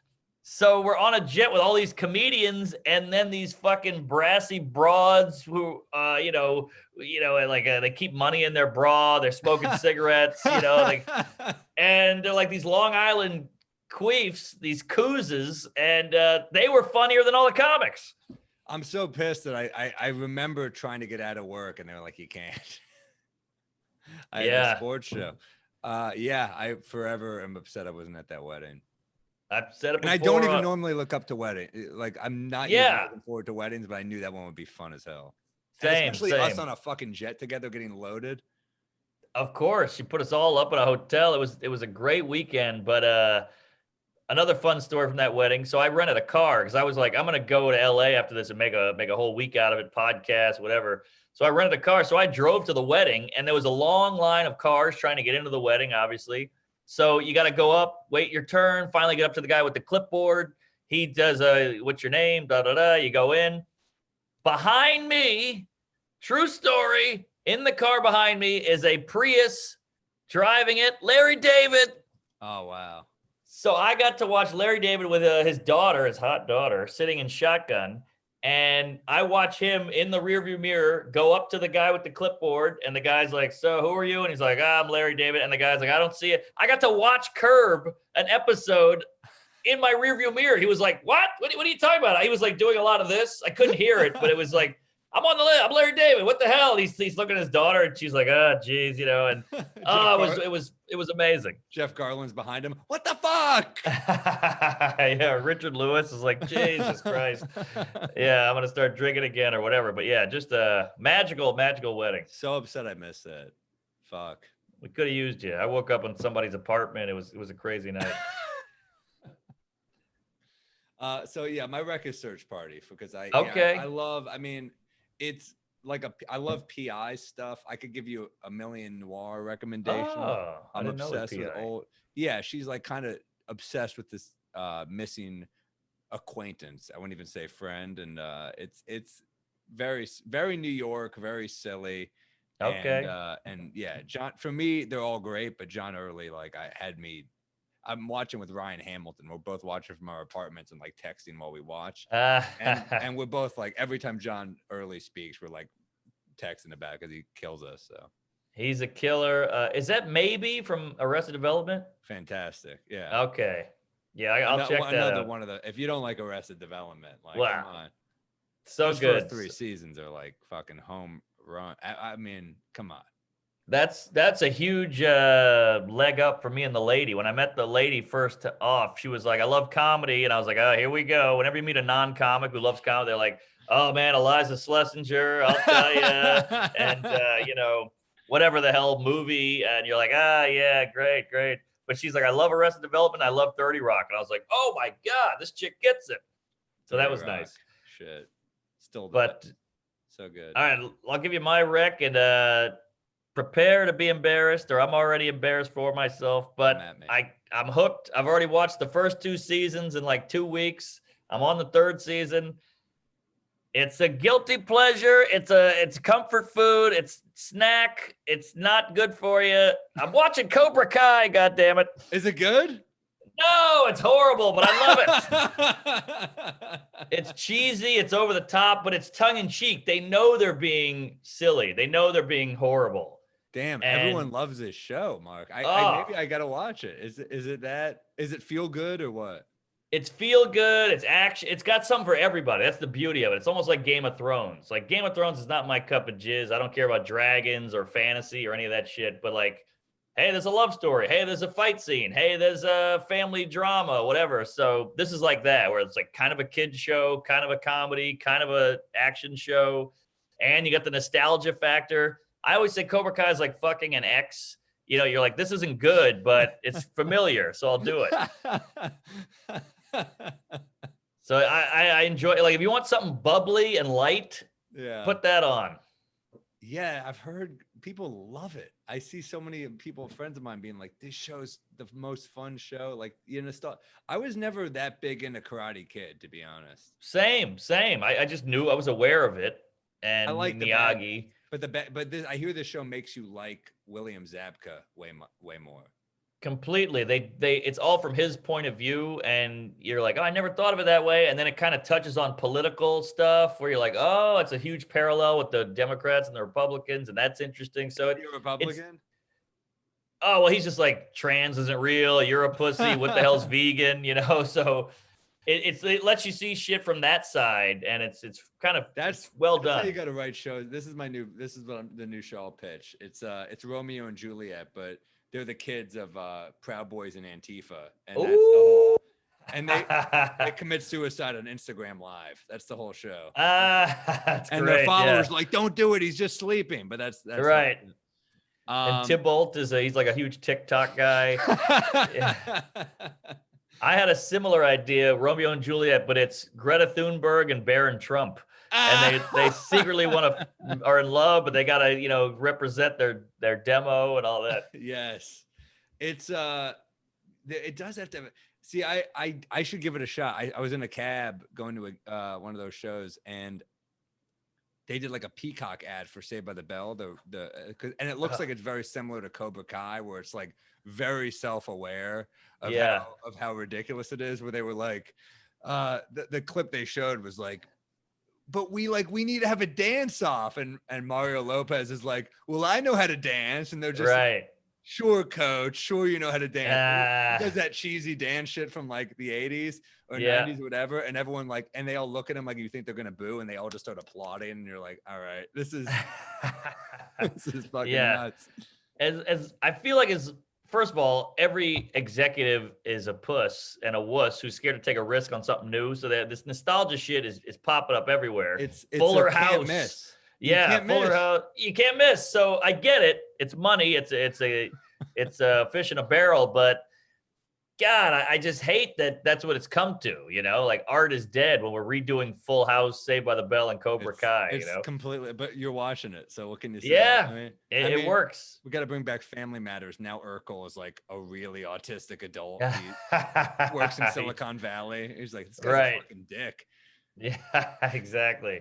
Yeah. So what else could they remake? Like, what's an 80s or 90s show? I'm trying to think of I bet nerds would go nuts for like a remake of Buffy the Vampire Slayer. Oh yeah, you know what they're redoing, and this is a fact, is Revenge of the Nerds. They're making a show about it, and somebody had a great point. They're like, but the nerds are running everything now, so it doesn't work. And It should be also Revenge of the Bullies. the nerds were like, everything they do is like a fucking Law and Order SVU subplot where they're like, we put cameras in the girls' dorms. We're like, you can't do that anymore. Yeah. Yeah. Also, Revenge of the Nerds now is just a school shooter. So it's a lot darker now. Before it was like, oh, we're putting shit in the beakers. Now it's like I got an AK-47 in homeroom. Those movies got worse and worse. Like 1 is great. Yeah, right? it's great. Two is solid. We gotta put Barry Sobel in 2. And then like 3 and 4, you're just like, this is. I mean, I watched them all as a kid. I fucking loved the first one so much that I was like, I was all in. Oh, Booger was great. Lamar, I loved it. I mean, except for the oral rape at the end that we all seem to get on board with. I mean, but she liked it. She was like, you were good and bad. And he's like, so you're going to drop the charges? She's like, absolutely. Yeah. Yeah, I came. You're good. Lamar, when they start doing the techno show, dun, dun, dun, dun, yes. Dun, dun, dun, dun, dun, dun, dun, dun, dun, I was like, my mind was blown. Completely. And that was a young Anthony Edwards, by the way, who went on to ER fame. Oh, man, he was great. Robert Carradine. The Carradine, fuck, dude. We got David, Kung Fu, Kill Bill. Yes. We got Keith in Nashville. Oscar-winning song, I'm Easy. You ever seen Nashville? No, but I know of it. I never saw it. But he's Kill Bill, right? No, that's David. Keith is Nashville. Oh, okay. I think our boy Ronan says it's the best movie ever. What? Yeah. Well, now I got to watch it. I think it's a musical. It's classic Altman, where it's a lot of like weird audio shit, but it's brilliant. It's fucking, okay. And the ending, you're gonna be like, oh, it's like Network, where you watch it again, you're like, this is relevant always. All right. You're gonna love Nashville. I watched it with Rogowski one night, and we were both like, whoa. And the music's incredible.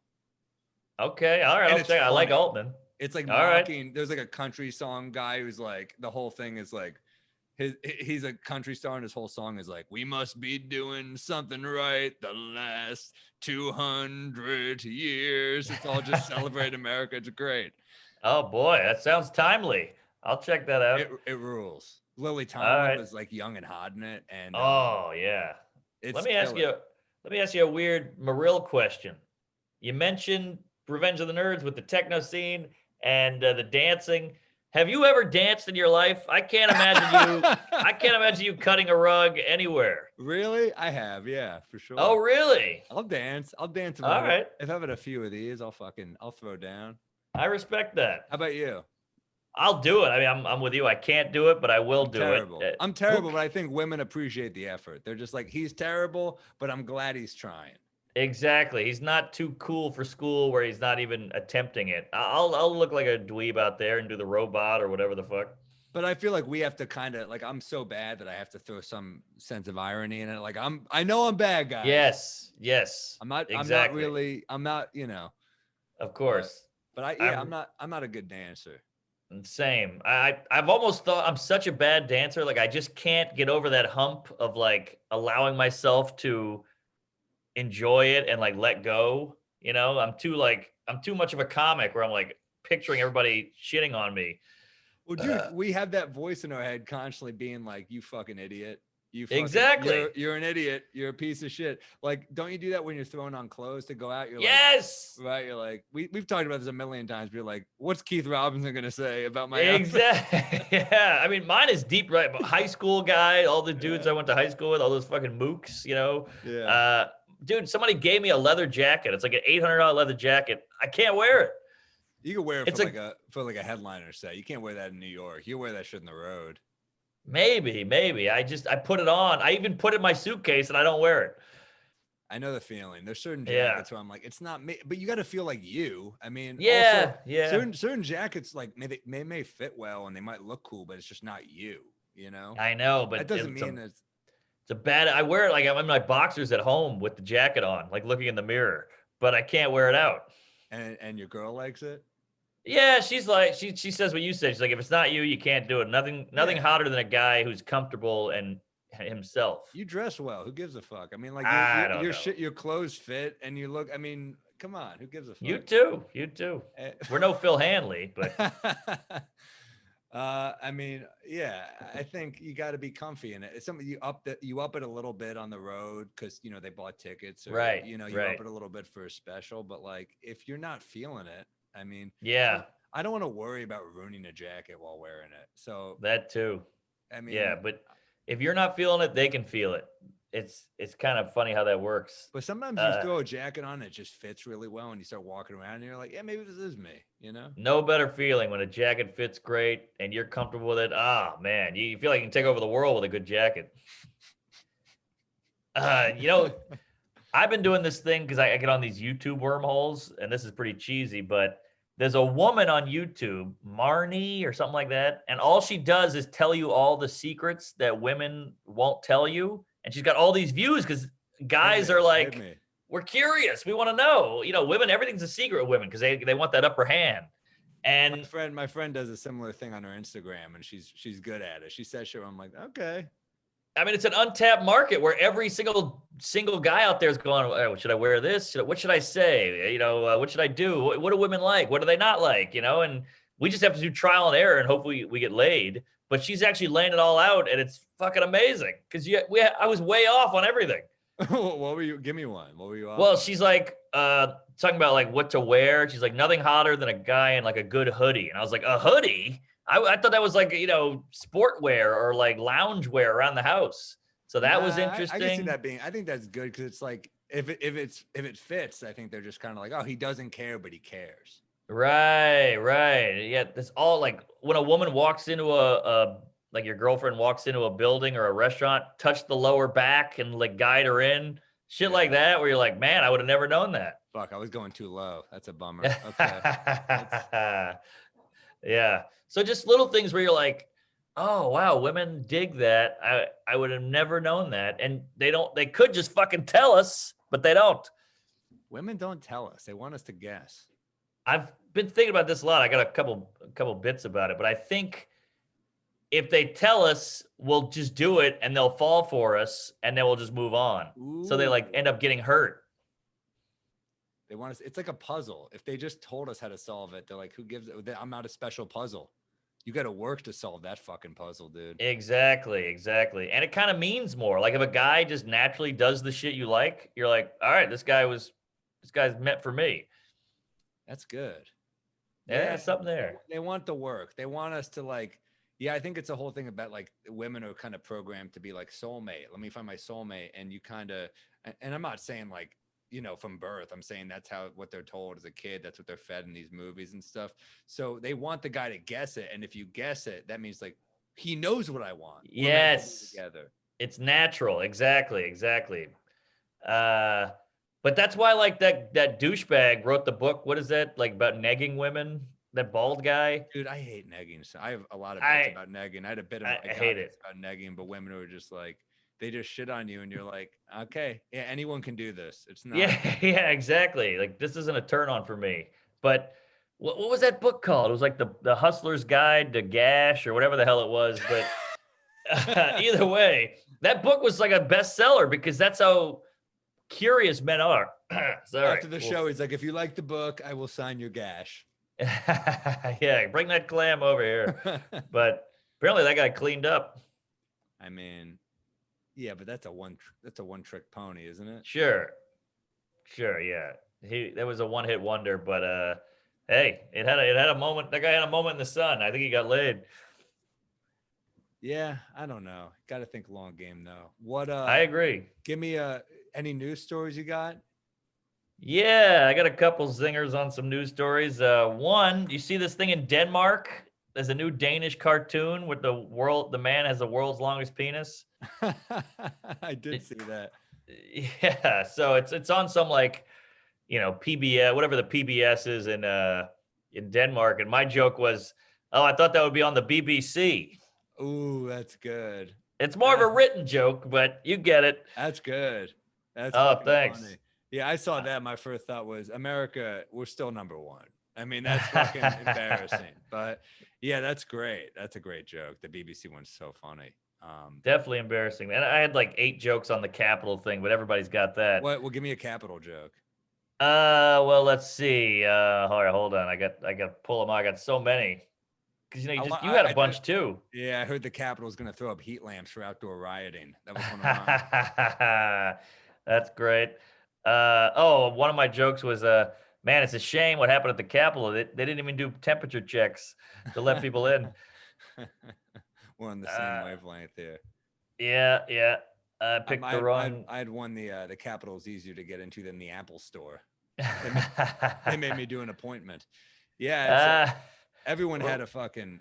I mean, that was insane. It's like that's like almost like it's sad. That's almost like prime Twitter. I know. You've heard of Black Friday? Well, that was White Wednesday. The guy with the fur. I was like, if the police don't get him, PETA will. And then my other news story is Kim Kardashian divorced Kanye, and I'm like, man, she freed another black guy. Ooh, that's a big one. Yeah, because of her Trump thing, right? That's fucking smart. Exactly. Also, it's so funny that she wants to be a lawyer. I know. Jesus Christ. She wants to be a fucking fucking lawyer. Yeah, I mean, she got a couple guys out of jail, so I guess it's working. I mean, if you got the power, use it for good. That's true. That is true. It's just funny how everybody in like corporate America wants to be a TikTok star and a famous person and social media influencer, and everybody who's an influencer wants to have a real job. Yeah, Kanye wants to be president. She wants to be a lawyer. Maybe in 4 years they both will be, and he'll get impeached, and she'll be dealing with the legal stuff. Yeah, she'll be the next Cochran or whatever. It's weird that also, that story is fucking crazy. I'm trying to think what I had. Trump off. It did laugh about. I mean, obviously Trump on Twitter. We gotta weigh in on for a sec because that's insane. It's like it's crazy that is a bigger story than him getting impeached. It affects him more than if Melania left him. Like, without question. You're like, I built up like that is financially fucking him hugely. Oh yeah. That was his big platform. 88 million followers, and you're just like if Melania left him, he'd be like, okay, I bet. Yeah. But if he's like, just do it quietly, we'll work you out a deal. Twitter leaving him, he's like, oh, this is ruining my life right now. Yeah. I saw all the memes, like he's trying to get on a MySpace. Hey, Trump just hit me on Friendster or whatever, He's gonna have an OnlyFans. Jeff Rossi's gonna have an OnlyFans where he shows his feet. Yeah. It's fucking weird. The story I saw was U.S. Representative Mary Miller. I don't know if you saw this, how it was a pro-Trump rally. She wrote Hitler was right about one thing. And it was basically saying like the youth is the future, which is like, why quote Hitler? A lot of people said that. You don't need to quote Hitler. Right. It's like, I don't like Osama bin Laden, but he did say that marriage is everything. So I do like that he said that. Right. That's hilarious. What's that guy's name? Idi Amin.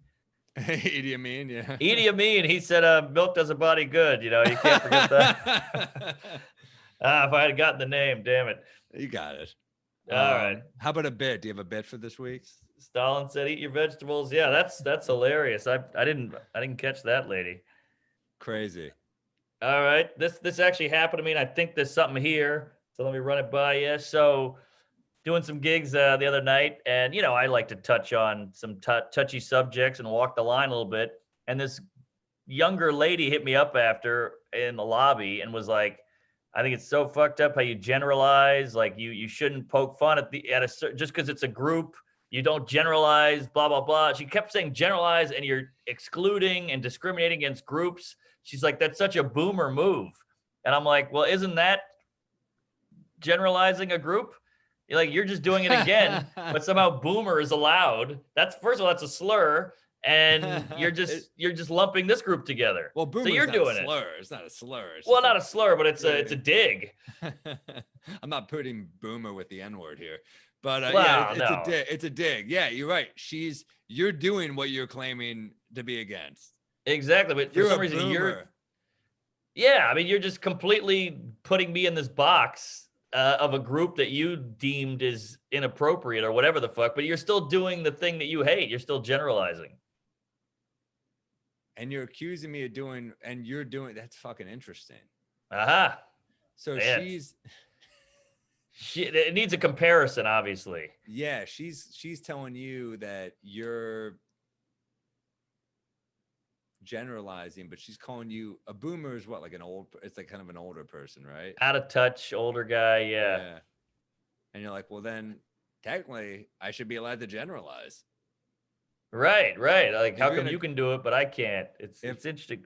if Mike I'm the Kaplan used to have Kaplan had a funny joke about how he said, if you generalize, I hate when people generalize. I'll kick your ass like an Asian with karate or something like that. that's And I great. remember like, oh, that's good. I That's butchered funny. it, No, that's but funny. Yeah. Like it's similar to that. yeah, it's like you're generalizing, but you're calling me someone who generalizes, so then I guess I'm all right. You know, it's kind of like Right. you're Yeah. The thing you're calling me out for doing, you're doing in front of me, to me. what's like the Mm. opposite of a boomer? I guess a Gen Z or Millennial? millennial. Millennial? Yeah. Yeah, it's almost like what was there a bit that she called you out for doing that with? I was doing some racial bit, some bit about like black people in police or something like that, and it's not even an offensive bit. It's just about black people. So she was just jumping on it. Oh, it's about how we can't say master bedroom anymore, and I'm like, well, if we can't say the term master bedroom, we got to stop saying masturbation, which I think is worse because you're beating something defenseless.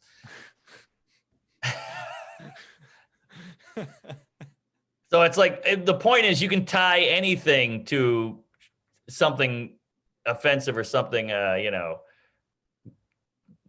inappropriate. Yeah, she just sounds really dumb. I mean, like it's like you're just generalizing. I was like, no, I was making a joke. It's not even like Maybe it's this. Maybe he's got a gun. Shoot him. Something like that. Like you're doing the thing that you're mad at me. You're doing it to me. yeah, I don't You're a hypocrite. you're just generalizing boomer and you're like, well, you're just whining, white lady or something like that. Right. Oh yeah, yeah. That's not it, but it's like But I like where your head's I at. don't want to go with like the Karen shit because it's so fucking hacky and easy, but like there's something about like there's something about the like well being a white woman and complain after a show. You're not breaking new ground either. Aha, there it is. You know what I mean? Yes. Then she has to see the manager. I wouldn't say Karen in the joke. No, I won't say Then Karen. she has to but see the manager, and you're like, "Wow, you're a revolutionary." yeah. Or something Hate to like that. generalize. Hate to generalize, but I've seen a lot of white women do this before too. Right. That's good. All right. We cracked it. We I'm cracked going to try that one next week. Boom. Fucking got it. All right. Boomer. Boomer. All right. I had this idea about like, so I was talking to someone, he told me he's battling depression. And I was like, yeah, I've never battled depression in my life. Every time depression comes on, I'm always like, you win. Like you win this round, like depression's not a battle. Depression's like getting jumped by 5 guys and you're like, just take what you want. And they're like, I want your entire day. And you're like, it's yours. And you're like, same time tomorrow. Oh, that's great. And then the only way you can reason with the guys is you're like, look, let's all get drunk together. Like something where you deal with the depression by getting drunk or taking a pill or something. Yeah, you're just like, fuck. All right, I'll stay in bed. All right, you got this. Don't move. Right. That's a great analogy, the jumping instead of battling. Because a battle you can win. Yes. We won the battle, we lost the war, whatever they say. So you have a chance of winning. If depression comes on, you're like, there goes the weekend. Exactly. That's good. Yeah. Battle you can win. Yeah, it's a battle. You can't. It's not a battle. You can win battles. Right. Or maybe this could be a tag. Is although the only reason it's like a battle is I do have a battle cry. Something with depression and crying, battling. All right, I'm reaching. There's no battle where you're like, I'm just gonna watch season 4 of The Sopranos again. Yeah, battles in the dirt with bloodshed and machetes and pistols and flags.